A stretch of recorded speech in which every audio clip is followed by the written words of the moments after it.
I think it's very difficult. I think there's hard work that needs doing with employers to prepare them to take on some of the people we're talking about. I know that, for example, there is work being done with young people who participate on or people coming out of custody in terms of providing access to work programme provision, both in the support pre-work and onwards. And I think that's potentially a really important support mechanism, making sure that there's swift access to those types of opportunities. But I think as much as anything, it's about training the employers as much as it is about training those that are serving the sentences. As part of Catch22, a programme called National Care Advisory Service, I've managed something called Care to Work, which is about supporting care leavers to get into employment. We know that care leavers are a group that are significantly overrepresented within the within custodial establishments.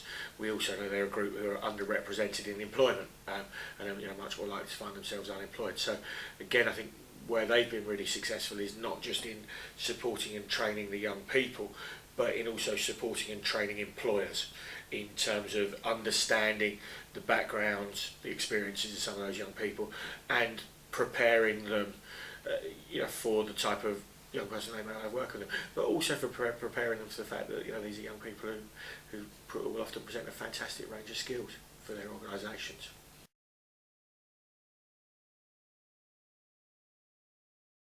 I think it's very early days to talk about the impact it will have. I think we need to see more about who's going to be identified and supported through that process, and more about the kinds of support systems and structures that are put in place.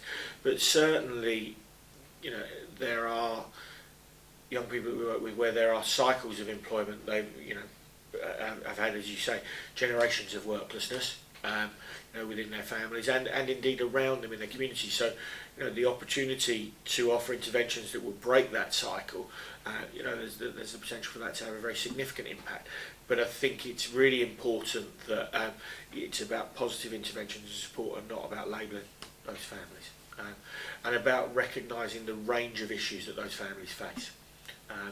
A number of the families we work with, I'm involved in a gangs programme at the moment, and in some research we've done on the role of the family in supporting or in providing some of the protective factors that young people need to keep them out of gangs, recognising that the families that we're talking to face a whole range of issues in their day-to-day life. So how does the family's agenda support that range of issues, ranging from actually the families that got no time because mum's holding down 3 jobs rather than the fact that mum's workless. So recognising the range of issues that families face, I think, is really important.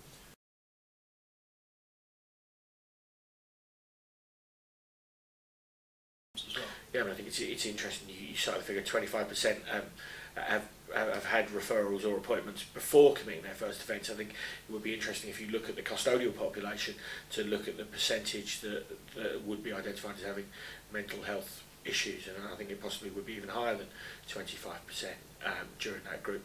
I think going beyond the life of the sentence, you can't prescribe and make people continue to attend mental health services. So there's something about shaping and developing those services in a way that they will be attractive and will meet the needs of those young people, so that they will want to continue to attend with them.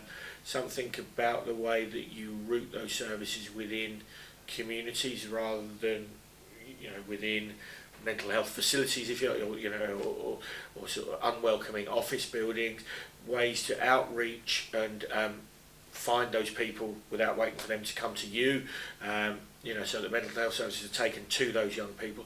I think there's an interesting example of a really well-regarded project called Music and Change, who've done quite a bit of work around taking those mental health services to the young people rather than the other way around. And I think that's the kind of model we should be looking to develop.